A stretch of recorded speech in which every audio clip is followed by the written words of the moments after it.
ಎಲ್ಲರಿಗೂ ನಮಸ್ಕಾರ. ಕರ್ನಾಟಕ ಪ್ರದೇಶ ಕಾಂಗ್ರೆಸ್ ಸಮಿತಿಯ ವತಿಯಿಂದ SIR ತೀವ್ರ ಸಮಗ್ರ ಪರಿಷ್ಕರಣಾ ವಿಚಾರದಲ್ಲಿ ಇವತ್ತು ಒಂದು ಜನಜಾಗೃತಿ ಕಾರ್ಯಕ್ರಮವನ್ನು ಹಮ್ಮಿಕೊಂಡಿದ್ದೀರಿ. ಕುದ್ಮಲ್ರಾವ್ ಸಭಾಂಗಣದಲ್ಲಿ ಭಾಳ ಸಂತೋಷದ ವಿಚಾರ. ಮೊದಲನೇದಾಗಿ ಇವತ್ತು ನಮ್ಮೆಲ್ಲರ ಅಚ್ಚುಮೆಚ್ಚಿನ ನಾಯಕ ಆಗಿದ್ದಂಥ ಸಂಜಯ್ ಗಾಂಧಿಯವರು ಇವತ್ತು ಪುಣ್ಯತಿಥಿ. ಅವರು ಜೂನ್ 23, 1980ನೇ ಇಸ್ವಿನಲ್ಲಿ ವಿಮಾನ ಅಪಘಾತದಲ್ಲಿ ತೀರೋದ್ರು.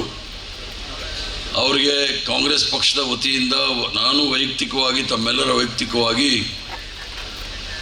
ಅವರಿಗೆ ಶ್ರದ್ಧಾಂಜಲಿಯನ್ನು ಅರ್ಪಿಸಿ ಈ ಕಾರ್ಯಕ್ರಮವನ್ನು ಉದ್ದೇಶಿಸಿ ನಾನು ಮಾತಾಡಲಿಕ್ಕೆ ಇಚ್ಛೆ ಬೀಳ್ತೇನೆ. ಜಿಲ್ಲಾ ಕಾಂಗ್ರೆಸ್ ಕಮಿಟಿಯ ಅಧ್ಯಕ್ಷಗಳಾದ ಶ್ರೀಮಾನ್ ಹರೀಶ್ ರವರೇ, ಅಂಶುಮನ್ ರವರೇ, ಗಾಂವ್ಕರ್ ರವರೇ, ಇನ್ಯಾರು ಬಂದ್ದಾರೆ, ಅಶೋಕ್ ಕೊಡವರವರು ಹಾಗೂ ದಕ್ಷಿಣ ಕನ್ನಡ ಜಿಲ್ಲೆಯ ಹಿರಿಯ ಮುಖಂಡರಾಗಿರ್ತಕ್ಕಂಥ ರಮನಾಥ್ ರೈ ಅವರೇ, ಅಭಯ್ ಚಂದ್ರ ಜೈನ್ ರವರೇ ಹಾಗೂ ವರ್ಕಿಂಗ್ ಪ್ರೆಸಿಡೆಂಟ್ ಆಗಿರ್ತಕ್ಕಂಥ ಗೆಳೆಯ ಮಂಜುನಾಥ್ ಭಂಡಾರಿ ಅವರೇ, UT ಖಾದರ್ ಅವರೇ, ಜಯಪ್ರಕಾಶ್ ಹೆಗಡೆ ಅವರೇ, ಉತ್ತರ ಕನ್ನಡ ಜಿಲ್ಲೆಯ ಮಣ್ಕಾಲ್ ವೈದ್ಯರವರೇ, ಡಿಸ್ಟಿಕ್ ಕಾಂಗ್ರೆಸ್ ಕಮಿಟಿಯ ಅಶೋಕ್ ಕೊಡವ್ರ ಹೆಸರು ಹೇಳಿದ್ದೀನಿ. ಅದರ ಜೊತೆಗೆ ನಮ್ಮ SIR ಕಮಿಟಿಯ ಅಧ್ಯಕ್ಷರಾಗಿರ್ತಕ್ಕಂಥವರು ಮತ್ತು ವಿಧಾನ ಪರಿಷತ್ತಿನ ಸಭಾಪತಿಗಳಾಗಿದ್ದಂಥ ಸುದರ್ಶನ್ ರವರೇ, ಲೋಬೋರವರೇ, ವಿನಯ್ ಕುಮಾರ್ ಸೊರ್ಕೆ ಅವರು, ಇಬ್ರಾಹಿಂ ರವರು ಮತ್ತು ನಮ್ಮ ಮಂಜುನಾಥ್ ಪೂಜಾರಿ ಅವರು, ನಮ್ಮ ಗಫೂರ್ ಅವರು, ಗೋಪಾಲ್ ಪೂಜಾರಿ ಅವರು. ಕೆಲವು ಹೆಸರು ಮಿಸ್ ಆಗಿದ್ರೆ ನನಗೆ ಕಾಣ್ತಾ ಇಲ್ಲ, ಲೈಟ್ ಹೊಡಿತಾ ಇದೆ, ತಪ್ಪು ತಿಳ್ಕೊಳ್ಬೇಡಿ. ಬಂದಿರತಕ್ಕಂಥ ಎಲ್ಲ ಬಂಧು ಭಗಿನಿಯರೇ, ಮಾಧ್ಯಮದ ಮಿತ್ರರೇ, SIR ಬಗ್ಗೆ ಪರವಾಗಿಲ್ಲ SIR ಬಗ್ಗೆ ಭಾಳ ಸುದೀರ್ಘವಾಗಿ ವಿಸ್ತಾರವಾಗಿ ವಿಧಾನ ಪರಿಷತ್ತಿನ ಸಭಾಧ್ಯಕ್ಷರಾಗಿದ್ದಂಥ ಸುದರ್ಶನ್ ರವರು ಯಾವ ರೀತಿಯಲ್ಲಿ ಭಾರತೀಯ ಜನತಾ ಪಾರ್ಟಿ ಮತ್ತು RSS SIR ಮೂಲಕ ಒಂದು ನೈಜ ಮತದಾರರ ಹೆಸರನ್ನು ನೈಜ ಮತದಾರ ಪಟ್ಟಿಯಿಂದ ಕೈ ಬಿಡಲು ಪ್ರಯತ್ನ ಮಾಡ್ತಾ ಇದ್ದಾರೆ ಅನ್ನೋದು ನಾವೆಲ್ಲರೂ ಸಹ ಗಂಭೀರವಾಗಿ ಯೋಚನೆ ಮಾಡಬೇಕಾಗಿದೆ. ಸುದರ್ಶನ್ ರವ್ರ ಹತ್ರ ನಾನು ಮಾತಾಡೋ ಸಂದರ್ಭದಲ್ಲಿ ಅವ್ರು ಹೇಳ್ತಾ ಇದ್ರು, ಯಾವ ರೀತಿಯಲ್ಲಿ ಮತದಾರ ಪಟ್ಟಿಯಲ್ಲಿ ಇವರು ಕೈ ಬಿಡ್ತಾ ಇದ್ದಾರೆ ಅಂಥೇಳಿ. ಅದಕ್ಕೆ ಪ್ರತಿ ವರ್ಷ ಜನವರಿಯಲ್ಲಿ ಮತದಾರರ ಪಟ್ಟಿ ಪರಿಷ್ಕರಣೆ ಆಗ್ತಾ ಇತ್ತು. 2003, 2004 ಅದಾದ ನಂತರ ಪರಿಷ್ಕರಣೆ ಆಗಿಲ್ಲ ಅಂತ ಕಾಣಿಸುತ್ತೆ ಸುದರ್ಶನ್ ಅವರೇ. 2003ರಲ್ಲಿ ಕಟ್ಟ ಕಡೆಯದಾಗಿ ಆಗಿರ್ತಕ್ಕಂಥದ್ದು 2014ರಲ್ಲಿ ಆಗಬೇಕಾಗಿದ್ದಂತನ್ನ 2021ರಲ್ಲಿ ಜನಗಣತಿ ಆದ ನಂತರ ಮಾಡ್ತೀವಿ ಅಂತೇಳಿ ಇಲ್ಲಿವರೆಗೂ ಸಹ ಮಾಡಿಲ್ಲ. 2027ನೇ ಇಸ್ವಿನಲ್ಲಿ ಜನಗಣತಿ ಮತ್ತು ಜಾತಿ ಗಣತಿ ಅಂತ ಮಾಡಿ ಅದು ಯಾವ ಪರಿಸ್ಥಿತಿಯಲ್ಲಿದೆ ಅಂತಲೂ ಸಹ ಗೊತ್ತಿಲ್ಲ. ಸ್ವಾತಂತ್ರ್ಯ ಪೂರ್ವದಲ್ಲಿ ಸ್ವಲ್ಪ ಇತಿಹಾಸ ತಮಗೆ ಹೇಳಲಿಕ್ಕೆ ಇಚ್ಛೆ ಬೀಳ್ತೇನೆ. ನಮ್ಗೆ ಯಾರಿಗೂ ಸಹ ಮತ ಚಲಾವಣೆ ಹಕ್ಕಿರಲಿಲ್ಲ. ಆಗ ಇದ್ದಂಥ ಪರಿಸ್ಥಿತಿ, ಆಡಳಿತ ರಾಜಪ್ರಭುತ್ವ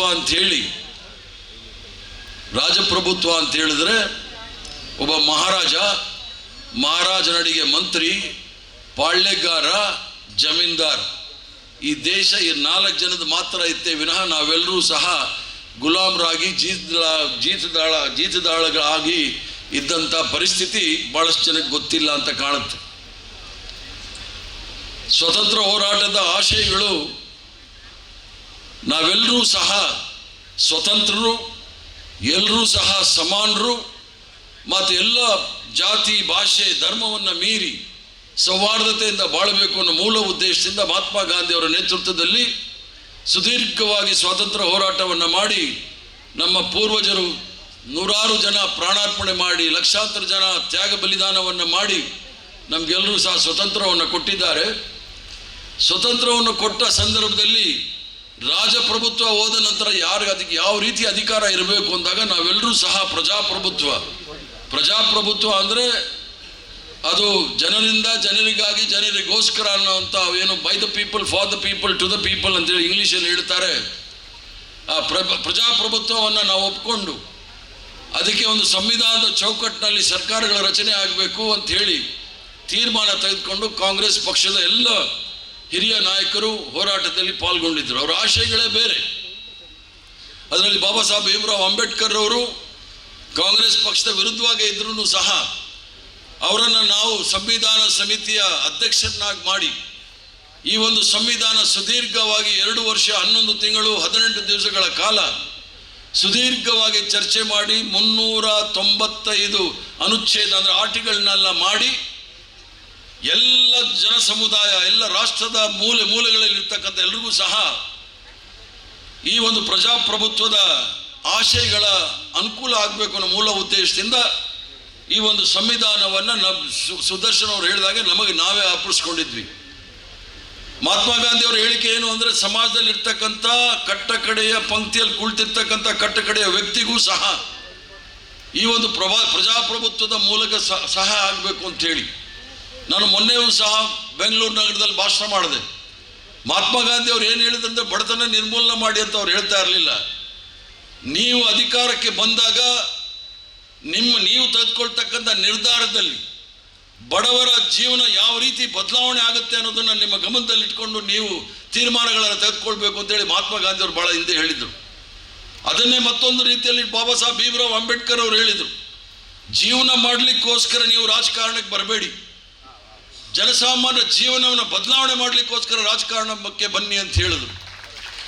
ಇವೆಲ್ಲ ನೀವು ನೋಡಿದಾಗ ಪಂಡಿತ್ ಜವಾಹರ್ಲಾಲ್ ನೆಹರೂರವರು ಒಂದು ಆಧುನಿಕ ಭಾರತವನ್ನು ಮಾಡಬೇಕು ಅಂತ ಹೇಳಿ ಅದರಲ್ಲಿ ಹೆಚ್ಚಿನದಾಗಿ ವೈಜ್ಞಾನಿಕವಾಗಿ ನಮ್ಮ ಮಕ್ಕಳು ತಯಾರಾಗಬೇಕು ಅಂತೇಳಿ ಮೂಢನಂಬಿಕೆಯ ವಿರುದ್ಧ ಇರಬೇಕು ಅಂತೇಳಿ ನಮ್ಮ ಕಾಂಗ್ರೆಸ್ ಪಕ್ಷದ ನಾಯಕರು ಕೊಟ್ಟಿರ್ತಕ್ಕಂಥ ಕೊಡುಗೆ ಯಾರೂ ಸಹ ಈ ದೇಶದಲ್ಲಿ ಮುಂದೆನೂ ಕೊಟ್ಟಿಲ್ಲ, ಹಿಂದೆನೂ ಕೊಡೋಕ್ಕಾಗಲಿಲ್ಲ. ನಾವು ಭಾಳ ಹೆಮ್ಮೆ ಬೀಳಬೇಕಾಗುತ್ತೆ ಕಾಂಗ್ರೆಸ್ ಪಕ್ಷದ ವಿಚಾರದಲ್ಲಿ. ಅದಕ್ಕೋಸ್ಕರ ನಾನು ಹೇಳೋದು, ಈಗ ಮ್ಯಾಪಿಂಗ್ ಮಾಡ್ತಾ ಇದ್ದಾರೆ. ಯಾರು ಹೋಗ್ತಾನೆ ಆ ಮಲೆಕುಡಿಯ ಇರೋ ಊರಲ್ಲಿ ಯಾರು ಹೋಗ್ತಾರೆ ಬೆಟ್ಟದ ಮೇಲೆ? ಅವ್ರು ಯಾರು ಮ್ಯಾಪಿಂಗ್ ಮಾಡೋದಿಲ್ಲ. ಕೊರವರಿದ್ದಾರೆ, ಕೊರವು ತಾನೆ, ಕೊರಗಾಸ ಯಾರು ಹೋಗಿ ಮ್ಯಾಪಿಂಗ್ ಮಾಡ್ತಾರೆ? ಅವ್ರ ಹತ್ರನೂ ಹೋಗೋದಿಲ್ಲ. ಅಲೆಮಾರಿಗಳಿದ್ದಾರೆ, ಯಾರು ಹೋಗ್ತಾರೆ? ಅದು ಬಿಡಿ, RSS ಭಾರತೀಯ ಜನತಾ ಪಾರ್ಟಿ ಅಲ್ಪಸಂಖ್ಯಾತರನ್ನು ಯಾವ ರೀತಿ ತೆಗಿಬೇಕು ಅದನ್ನು ಮಾಡ್ತಾರೆ, ಕ್ರಿಶ್ಚಿಯನ್ಸ್ ಇರಲಿ ಮುಸ್ಲಿಮ್ಸ್ ಇರಲಿ. ಅದ್ರ ಜೊತೆಗೆ ಸುದರ್ಶನ್ ಅವ್ರು ಹೇಳಿದಾಗೆ ಅವ್ರು ಯಾಕೋ ಸ್ವಲ್ಪ ಬಡವಂತಿಕೆ ಮಾಡಿದ್ರು ಹೇಳೋಕೆ. ಅವ್ರು ಹೇಳಿದಾಗೆ ಕಾಂಗ್ರೆಸ್ ಪಕ್ಷದ ಬೆಂಬಲಿಗರನ್ನೆಲ್ಲ ಕಟ್ ಮಾಡೋಕ್ಕೆ ಪ್ರಯತ್ನ ಮಾಡ್ತಾರೆ ಅಂತ ಹೇಳಿ ನೇರವಾಗಿ ಹೇಳೋಣ, ಅದರಲ್ಲಿ ತಪ್ಪೇನಿದೆ? ಯಾಕಂದರೆ ಅವರ ಉದ್ದೇಶ ಹಿಂದೂ ರಾಷ್ಟ್ರ ಮಾಡಬೇಕು ಅಂತ ಹೇಳಿ ಯೋಚನೆ ಮಾಡ್ತಾರೆ. ಅದಕ್ಕೆ ಪೂರಕವಾಗಿ ಮತದಾರ ಪಟ್ಟಿಯಲ್ಲಿ ಅವ್ರು ಯಾರು ನಮ್ಮ ದೇಶದ ನಾಗರಿಕರೇ ಅಲ್ಲ ಅಂದ್ಬಿಟ್ರೆ ಹಾಗೆ ಹೋಯ್ತಲ್ಲ. ಈ ರಾಷ್ಟ್ರದ ಸ್ವತಂತ್ರ ಹೋರಾಟದಲ್ಲಿ ಲಕ್ಷಾಂತರ ಜನ ಪ್ರಾಣಾರ್ಪಣೆ ಮಾಡಬೇಕಾದ್ರೆ ಅದರ ಮೂಲ ಆಶಯಗಳೇನಿತ್ತು ಅಂದರೆ ಈ ದೇಶದಲ್ಲಿ ಪ್ರತಿಯೊಬ್ಬರಿಗೂ ಸಹ ಅಂದರೆ ಈ ದೇಶದ ಆತ್ಮವೇ ಬಹುತ್ವ ಅಂತಂದ್ರೆ ಏನು? ಎಲ್ಲ ಧರ್ಮ, ಎಲ್ಲ ಜಾತಿ, ಎಲ್ಲ ಭಾಷೆ, ಎಲ್ಲ ಪ್ರಾಂತ್ಯಗಳು ಒಟ್ಟಾಗಿ ನಾವು ಬದುಕ್ತಕ್ಕಂಥದ್ದೇ ಬಹುತ್ವ ಅನ್ನೋದನ್ನು ನಮ್ಮ ಹಿರಿಯರು ಹೇಳ್ಕೊಟ್ಟಿದ್ದಾರೆ. ಇದೇ ವೇದಿಕೆಯಲ್ಲಿ ನಮ್ಮ ಇದಿನಪ್ಪನವರಿದ್ದರು. ಅಲ್ಲಿಂದನೇ ನಾನು ಕುವೆಂಪುರವರ ಕವನ ಓದಕ್ಕೆ ಪ್ರಾರಂಭ ಮಾಡಿದ್ದು. ಅವ್ರು ಹೇಳ್ತಾ ಇದ್ರು, ಸೋದರರೇ ಬನ್ನಿ, ಓ ಸೋದರರೇ, ಗುಡಿ ಚರ್ಚು ಮಸೀದಿಗಳ ಬಿಟ್ಟು ಹೊರ ಬನ್ನಿ, ಮೌಢ್ಯತೆಯ ಮಾರಿಯನ್ನು ಹೊರದೂಡ ಬನ್ನಿ, ಬಡತನವ ಬುಡ ಮೇಲೆ ಕೀಳ ಬನ್ನಿ, ವಿಜ್ಞಾನ ದೀವಿಗೆಯನ್ನು ಹಿಡಿಯ ಬನ್ನಿ ಸೋದರರು ವಿಶ್ವಪಥಕ್ಕೆ ಅಂತೇಳಿ ಏನು ಕುವೆಂಪುರವರು, ನಾನು ಇದಿನಪ್ಪನವರಿಂದ ಕಲಿತು ನಿರಾಳವಾಗಿ ಕುವೆಂಪುರವ್ರ ಇದೆ ಇದರಲ್ಲಿ. ಸೊ ಇಂಥ ದಕ್ಷಿಣ ಕನ್ನಡ ಜಿಲ್ಲೆಯಲ್ಲಿ ಬುದ್ಧಿವಂತರಿರ್ತಕ್ಕಂಥ ಜಿಲ್ಲೆ, ಪ್ರಬುದ್ಧರಿರ್ತಕ್ಕಂಥ ಜಿಲ್ಲೆ, ಇಲ್ಲಿ ಭಾರತೀಯ ಜನತಾ ಪಾರ್ಟಿಯವರು RSS ಅವರು ಬಂದು ಇದೇ ಕುದ್ಮಲ್ ರಾಯರು ತಗೊಳ್ಳಿ, ಇದು ಏನು ಪುರಭವನದ ಹೆಸರಲ್ಲಿ ಸಾಮಾಜಿಕ ನ್ಯಾಯದ ಬಗ್ಗೆ ಮತ್ತು ದಲಿತರ ಬಗ್ಗೆ ಕಾಳಜಿ ವಹಿಸಿ ಅವ್ರಿಗೆಲ್ಲರಿಗೂ ಸಹ ವಿದ್ಯೆ ಶಿಕ್ಷಣವನ್ನು ಕೊಡಬೇಕು ಅಂತೇಳಿ ಮೂಲ ಉದ್ದೇಶದಿಂದ ಮಾಡಿದ್ರಲ್ಲ. ಇಂಥೆಲ್ಲ ಇತಿಹಾಸವನ್ನು ಇಟ್ಕೊಂಡು ನಾವು ಯಾಕೋ ಮಡಿವಂತಿಕೆರಾಗ್ತಾ ಇದ್ದೀವಿ. ನಾವು ಮುಂದೆ ನಿಂತು ನಮ್ಮ ಜವಾಬ್ದಾರಿ ಅಧಿಕಾರ ಅಲ್ಲ ಕಾಂಗ್ರೆಸ್ ಪಕ್ಷ ಅನ್ನೋದು. ಕಾಂಗ್ರೆಸ್ ಪಕ್ಷ ಅನ್ನೋದು ಜವಾಬ್ದಾರಿ, ನಮ್ಮೆಲ್ಲರ ಜವಾಬ್ದಾರಿ. ಈ ದೇಶದ ಪ್ರತಿಯೊಬ್ಬ ನಾಗರಿಕ ಈ ಭಾರತದ ನಾಗರಿಕ ಅಂತ ಹೇಳ್ತಕ್ಕಂಥ ಧೈರ್ಯವನ್ನು ನಾವು ತುಂಬಬೇಕಾಗುತ್ತೆ. ಯಾರಾದರೂ ಬಂದು ಈ ದೇಶದ ನಾಗರಿಕ ಇವರಲ್ಲ ಅವರಲ್ಲ, ಇವ್ರ ಧರ್ಮ ಬೇರೆ ಇವ್ರ ಧರ್ಮ ಬಂದರೆ ಅವ್ರನ್ನ ಗಟ್ಟಿಯಾಗಿ ನಾವು ವಿರೋಧ ಮಾಡಬೇಕಾಗುತ್ತೆ. ಅದೇ ಕಾಂಗ್ರೆಸ್ ಪಕ್ಷದ ಸಿದ್ಧಾಂತ ಅಂತ ನಾನು ಹೇಳಲಿಕ್ಕೆ ಇಚ್ಛೆ ಬೀಳ್ತೇನೆ. ಅದಕ್ಕೆ ಭಯ ಬೀಳೋದು ಬೇಕಾಗಿಲ್ಲ. ಈ ದೇಶ ಕಟ್ಟಿರ್ತಕ್ಕಂಥವ್ರು ಕಾಂಗ್ರೆಸ್ ಪಕ್ಷದವರು. ಭಾರತ ದೇಶದ ಪರಿಕಲ್ಪನೆ ಬಂದಿರತಕ್ಕಂಥದ್ದು ಮಹಾತ್ಮ ಗಾಂಧಿ ಅವ್ರದ್ದು. ಇಲ್ಲಾಂದ್ರೆ 580 560 ರಾಜ ಮಹಾರಾಜರಿದ್ದಂಥ ಈ ದೇಶ ಭಾರತ ದೇಶ ಆಗಿರಲಿಲ್ಲ. ಮೈಸೂರು ಮಹಾರಾಜರು, ಆರ್ಕಾಟ್ ಮಹಾರಾಜರು, ತ್ರಿವಂಡ್ರಂ ಮಹಾರಾಜರು, ನಿಜಾಮರು, ಛತ್ರಪತಿ ಶಿವಾಜಿ, ಮಾಲ್ಡಾದಲ್ಲಿ ಅವರು, ಭೋಪಾಲ್ ಮಹಾರಾಜ, ಇಡೀ ದೇಶದಲ್ಲಿ ಪಟೌಡಿ ಅಂತ ಕ್ರಿಕೆಟ್ ಪ್ಲೇಯರ್ ಇದ್ರು, ಅವರು ಕೂಡ ಮಹಾರಾಜರಾಗಿದ್ದರು. 560 ರಾಜ ಮಹಾರಾಜರನ್ನ ಅವ್ರನ್ನೆಲ್ಲ ಒಗ್ಗೂಡಿಸಿ ನಾವು ಗಣರಾಜ್ಯರಾಗಬೇಕು ಅಂತ ಹೇಳಿ ಈ ದೇಶಕ್ಕೆ ಸ್ವತಂತ್ರ ಕೊಟ್ಟುಬಿಟ್ಟು ಯಾವ ರೀತಿ ನಡಿಬೇಕು ಅಂದರೆ ಅದನ್ನು ಮುಗಿಸ್ಲಿಕ್ಕೆ ಹೋಗ್ತಾ ಇದ್ದಾರೆ. ತದನಂತರ ಬ್ರಿಟಿಷರು ಬಂದ ಮೇಲೆ ಒಂದಾಯಿತು. ಯಾರು ಕಂದಾಯ ಕಟ್ತಾರೆ, ಯಾರು ಜಮೀನ್ದಾರಿದ್ದಾರೆ, ಯಾರು ಬ್ರಿಟಿಷ್ ಸರ್ಕಾರದಲ್ಲಿ ಸಂಬಳ ತಗೊಳ್ತಾರೆ ಅವ್ರಿಗೆ ಮಾತ್ರ ಮತದಾನದ ಹಕ್ಕು. ಇವೆಲ್ಲ ಬದಲಾವಣೆ ಮಾಡಿ ಈ ದೇಶ ಅಂತ ಹೇಳಿದ ಮೇಲೆ, ನಮ್ಮ ದೇಶ ಅಂದ ಮೇಲೆ ಎಲ್ಲರಿಗೂ ಸಹ ಹಕ್ಕಿದೆ ಅಂತ ಹೇಳಿ ತೋರಿಸ್ಕೊಟ್ಟಿದ್ದೆ ಕಾಂಗ್ರೆಸ್ ಪಕ್ಷ. ಕಾಂಗ್ರೆಸ್ ಪಕ್ಷ 1947 ಇಸ್ವಿನಲ್ಲಿ ಎಲ್ಲ ಹಕ್ಕನ್ನು ಕೊಟ್ಟಿತ್ತು. ಅಂತ ಅಮೆರಿಕ ರಾಷ್ಟ್ರ 1964 ಇಸ್ವಿನಲ್ಲಿ ಎಲ್ರಿಗೂ ಸಹ ಮತದಾನದ ಹಕ್ಕನ್ನು ಕೊಟ್ಟಿದ್ದು. ಅದು ಮಾರ್ಟಿನ್ ಲೂಥರ್ ಕಿಂಗ್ ಅವರು ಅದಕ್ಕೆ ಹೋರಾಟ ಮಾಡಿ ಅವ್ರನ್ನ ಕಡೆಗೆ ಕೊಲೆ ಕೂಡ ಮಾಡಕ್ಕೆ ಕೊಟ್ಟರು. ಆದ್ರಿಂದ ಬಡವರ ಪರ ಧ್ವನಿ ಎತ್ತವ್ರಿಗೆಲ್ರಿಗೂ ಸಹ ಅಷ್ಟು ಸುಲಭವಾಗಿ ಈ ಸಮಾಜದಲ್ಲಿ ಬಿಡೋದಿಲ್ಲ. ಆದ್ರಿಂದ ಕಾಂಗ್ರೆಸ್ ಪಕ್ಷದ ಒಂದು ಪವಿತ್ರವಾದ ಪಕ್ಷದ ತಾವೆಲ್ಲರೂ ಸಹ ಸದಸ್ಯರಾಗಿ ಏನು ಈಗ ಭಾರತೀಯ ಜನತಾ ಪಾರ್ಟಿ ಒಂದು ಷಡ್ಯಂತ್ರವನ್ನು ಮಾಡ್ತಾ ಇದ್ದಾರೆ, ಅದರ ವಿರುದ್ಧ ಬಹಳ ಎಚ್ಚರ ವಹಿಸಿ ಜನಸಾಮಾನ್ಯರ ಮಧ್ಯೆ ಇದೊಂದು ಸ್ವತಂತ್ರ ಹೋರಾಟ ಅಂತಾನೆ ತಿಳ್ಕೊಳ್ಳಿ. ಜನಸಾಮಾನ್ಯರ ಮಧ್ಯೆ ಇದ್ದು ಏನಪ್ಪ ನಾನು BLA BO BLA 2 ಆದರೆ ನನಗೇನು ಸಿಗುತ್ತೆ ಅನ್ನೋದು ಯೋಚನೆ ಮಾಡಬೇಡಿ. ಈ ದೇಶ ಉಳ್ಕೊಳ್ಬೇಕಾದ್ರೆ ಈ ಕಾಂಗ್ರೆಸ್ ಪಕ್ಷದ ಸೇವೆ ಮೂಲಕನೇ ದೇಶ ಉಳಿಸ್ಬೇಕಾಗುತ್ತೆ ವಿನಃ ಅಧಿಕಾರ ಬದಲ ಬಿಡ್ಬಿಡಿ. ಯಾಕಂದ್ರೆ ಬಹಳ ಸಂದಿಗ್ಧವಾದ ಪರಿಸ್ಥಿತಿಯಲ್ಲಿ ನಾವು ಬಂದಿದ್ದೀವಿ, ಕವಲು ದಾರಿಯಲ್ಲಿ ನಿಂತಿದ್ದೇವೆ. ಆದ್ರಿಂದ ನಾವೆಲ್ಲರೂ ಸಹ ಯೋಚನೆ ಮಾಡಬೇಕು. ಈ ಒಂದು ಮತ ಪರಿಷ್ಕರಣೆ ಮಾಡೋ ಸಂದರ್ಭದಲ್ಲಿ ನಾವೇನಾದರೂ ಎಚ್ಚರ ತಪ್ಪಿದ್ರೆ ಸಂವಿಧಾನವನ್ನೇ ಬುಡಮೇಲು ಮಾಡ್ತಾರೆ ಅನ್ನೋದನ್ನು ನಿಮ್ಗೆ ಹೇಳ್ತೀನಿ. ವೆಸ್ಟ್ ಬೆಂಗಾಲಲ್ಲಿ ನಾನಲ್ಲಿ ಚುನಾವಣೆ ಉಸ್ತುವಾರಿ ವಹಿಸಿದ್ದೆ.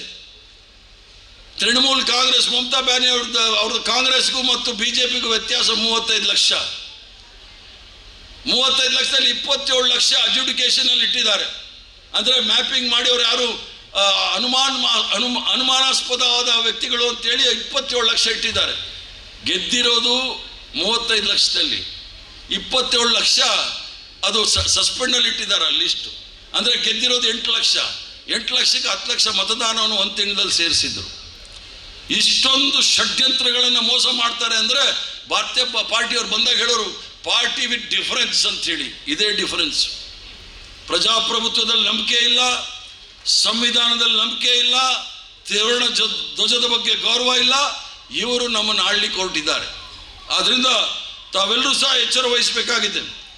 ನನ್ನ ಕಳಕಳಿಯ ಮನವಿ ಏನು ಅಂತ ಹೇಳಿದ್ರೆ, BLOಗಳು ಸುದರ್ಶನ್ ಅವ್ರು ಹೇಳಿದಾಗೆ ಮ್ಯಾಪಿಂಗ್ ಅದೇ ದೊಡ್ಡ ವಿಚಾರ ಅಲ್ಲ. ಈ ಒಂದು ಗ್ರಾಮದಲ್ಲಿ ಎಷ್ಟು ಜನ ಇದ್ದಾರೆ ಅನ್ನೋದು ಹೇಳ್ತಾರೆ. ಗ್ರಾಮ ಪಂಚಾಯತಿನಲ್ಲಿ ಅಷ್ಟು ಸುಲಭವಾಗಿ ಯಾರನ್ನು ಬಿಡಕ್ಕಾಗೋದಿಲ್ಲ. ನಗರ ಪಟ್ಟಣಗಳಲ್ಲಿ ಆ ಕೆಲಸಗಳು ಮಾಡಕ್ಕೆ ಹೊರಟಿದ್ದಾರೆ. ಆದ್ರೇನೂ ಸಹ ಜಾಗೃತರಾಗಿ ಯಾರ್ದು ಹೆಸರು ಮ್ಯಾಪಿಂಗ್ ಅಲ್ಲಿ ಬಂದಿಲ್ಲ ಅದನ್ನ ನಾವು ಹುಡುಕಬೇಕಾಗತ್ತೆ. BLO ಜೊತೆ BLA 1 BLA 2 ಕೂಡ ಮಾಡಿದ್ದಾರೆ.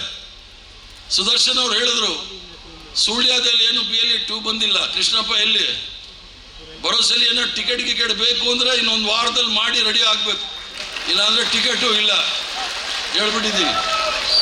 ಅದನ್ನ ಬಹಳ ಗಮನದಲ್ಲಿ ಗಂಭೀರವಾಗಿ ತಗೊಳ್ಳಿ. ಇಲ್ಲಾಂದ್ರೆ BLA 2 BLA 1 ಮಾಡಿ ನಾವೇನು ಆಗೋದಿಲ್ಲ. ಯಾರಿಗೆ MLA ಆಗಬೇಕು ಅಂತ ಆಸೆ ಇದೆ ಅವರು ಮಾಡಿ BLA 2. ಯಾರಿಗೆ ಮಂತ್ರಿ ಆಗಬೇಕಾಗಿದೆ ಅವರು BLA 2 ಮಾಡಿ. ಯಾರು MP ಗಳಾಗಬೇಕಾಗಿದೆ ಅವರು BLA 2 ಮಾಡಿ. ನೀವೇನಾದರೂ ಎಚ್ಚರ ತಪ್ಪಿದ್ರೆ ಭರೋಸೆಲಿ ನೀವು ಯಾರೂ ಸಹ MLAಗಳು ಆಗಲ್ಲ, MP ಆಗೋದಿಲ್ಲ, ಕಾರ್ಪೊರೇಟರ್ಗಳು, ಜಿಲ್ಲಾ ಪಂಚಾಯತ್, ತಾಲೂಕ್ ಪಂಚಾಯತಿಗಳು ಆಗೋದಿಲ್ಲ. ಆದ್ರಿಂದ ದಯವಿಟ್ಟು ಏನು ಸುದರ್ಶನ್ ಅವ್ರು ಹೇಳಿದ್ದಾರೆ 30ನೇ ತಾರೀಕಿನಿಂದ ಬಿ ಎಲ್ ಒಗಳು ಪ್ರತಿ ಮನೆಗೆ ಹೋಗಿ ಎನ್ಯುಮರೇಷನ್ ಫಾರಮ್ ಅಂತೇಳಿ 2 ಫಾರಮ್ ಕೊಡ್ತಾರೆ. 2 ಫಾರಮ್, ಒಂದನ್ನು ಸಂಪೂರ್ಣವಾಗಿ ಅದನ್ನು ಭರ್ತಿ ಮಾಡಿ, ಒಂದು ಫಾರಮ್ ನೀವೇ ಇಟ್ಕೊಳ್ಬೇಕು, ಒಂದು ಫಾರಮ್ ಅವರು ಬಿ ಎಲ್ ಒ ತೊಗೊಂಡು ಹೋಗ್ತಾರೆ. ಮುಂದೆ ಅವರು ಮ್ಯಾಪಿಂಗ್ ಆದ ನಂತರ ಒಂದು ಸಂಪೂರ್ಣವಾದ ಡ್ರಾಫ್ಟ್ ಲಿಸ್ಟ್ ಬಂದಾಗ ನಿಮ್ಮ ಹೆಸರು ಬರಲಿಲ್ಲ ಅಂದರೆ ನೀವು ಏನು ಅಕ್ನಾಲೇಜ್ಮೆಂಟ್ ಕೊಟ್ಟಿರ್ತಾರೆ ಅದನ್ನು ತೆಗೆದುಕೊಂಡು ಹೋಗಿ ನಾವು ತೋರಿಸ್ಬೇಕಾಗುತ್ತೆ ಇದು ತಪ್ಪು ಸರಿ ಅಂಥೇಳಿ. ಅದಲ್ಲದೆ ಅವರು ಕೆಲವು ಎಷ್ಟು ಕನ್ಫ್ಯೂಷನ್ ಅಂದರೆ ಸಂಶಯಗಳನ್ನು ಮೂಡಿಸ್ಬೇಕು ಅಷ್ಟೆಲ್ಲ ಮಾಡಿದ್ದಾರೆ ಭಾರತೀಯ ಜನತಾ ಪಾರ್ಟಿಯವರು.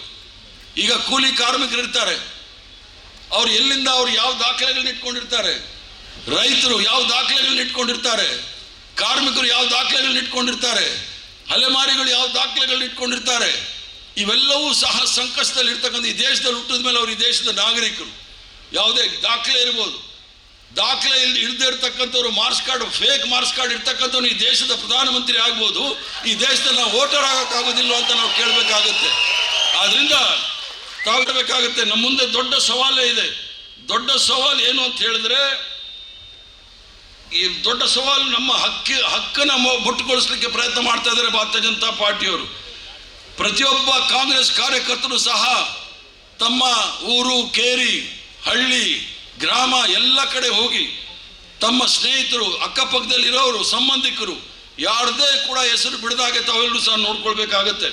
ಅದಕ್ಕೋಸ್ಕರನೇ ಹಿಂದೆ ಏನು ಡಿ ಕೆ ಶಿವಕುಮಾರ್ ಅವರಿದ್ದರು ಅಧ್ಯಕ್ಷರಾಗಿ, ಅವರು ಸುದರ್ಶನ್ ಅವರ ನೇತೃತ್ವದಲ್ಲಿ ಒಂದು ಕಮಿಟಿ ಮಾಡಿದ್ದಾರೆ. ಅವ್ರು ಕೊಡ್ತಕ್ಕಂಥ ಎಲ್ಲ ನಿರ್ದೇಶನಗಳನ್ನು ಚಾಚು ತಪ್ಪದೆ ನೀವು ಮಾಡಬೇಕಾಗುತ್ತೆ. ನಮಗೇನು ಅಭ್ಯಂತರ ಇಲ್ಲ, ನೀವು SIR ಮಾಡಿ, ನಕಲಿ ಓಟ್ ಯಾರ್ಯಾರಿದ್ದಾರೆ ಅವ್ರನ್ನ ತೆಗಿರಿ.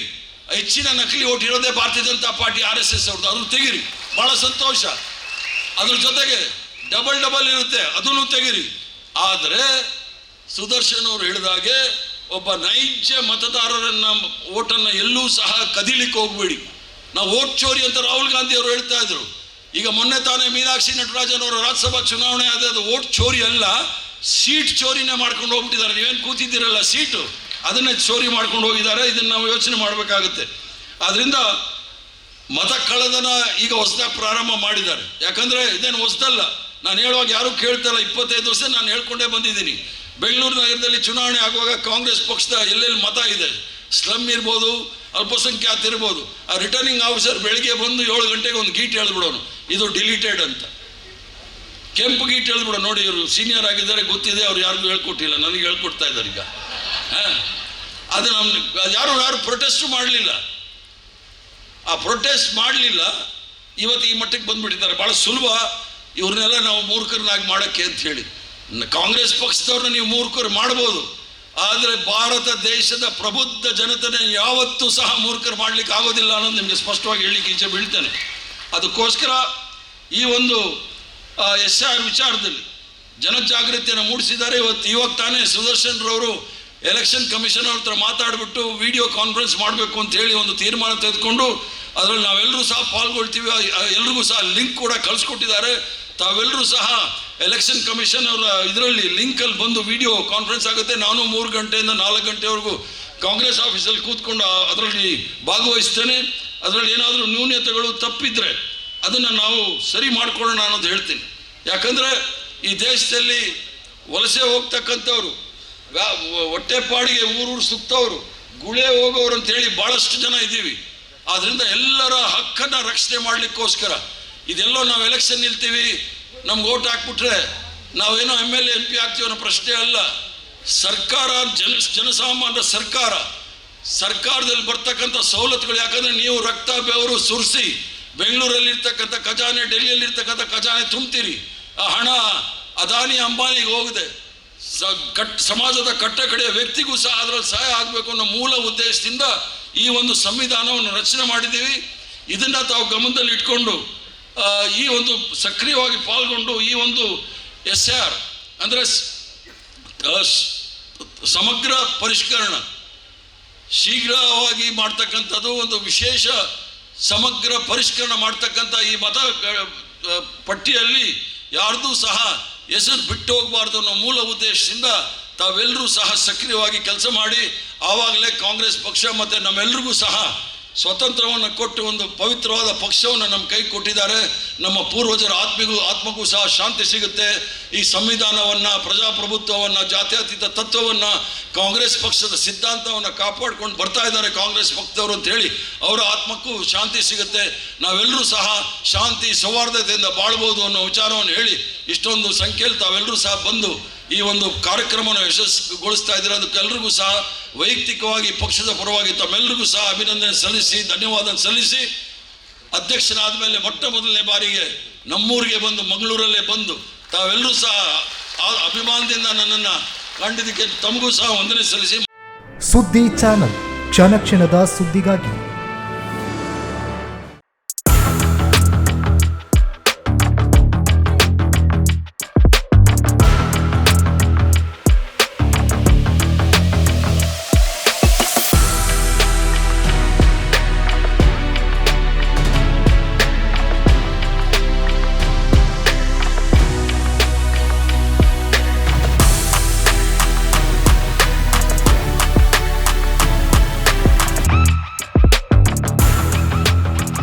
ನವರತ್ನ ಎಲೆಕ್ಟ್ರಿಕಲ್ ಅಂಡ್ ಪ್ಲಂಬಿಂಗ್ 25 ವರ್ಷಗಳಿಂದ ನಂಬಿಕೆ, ಗುಣಮಟ್ಟದೊಂದಿಗೆ ವಿಶ್ವಾಸಾರ್ಹ ಸೇವೆ. ಒಂದೇ ಸೂರಿನಡಿ ಅತ್ಯಂತ ಕಡಿಮೆ ಬೆಲೆಗೆ ಗುಣಮಟ್ಟದ ವಸ್ತುಗಳು. Electronics, plumbing, hardware, home appliances, sanitary, LED lights. Navaratna electrical and plumbing, Sachin traders ನ ಮುಂಭಾಗ, ಮುಖ್ಯ ರಸ್ತೆ, ದರ್ಬೆ, ಪುತ್ತೂರು. ಸಂಪರ್ಕಿಸಿ 9003814451 994552191 990178461.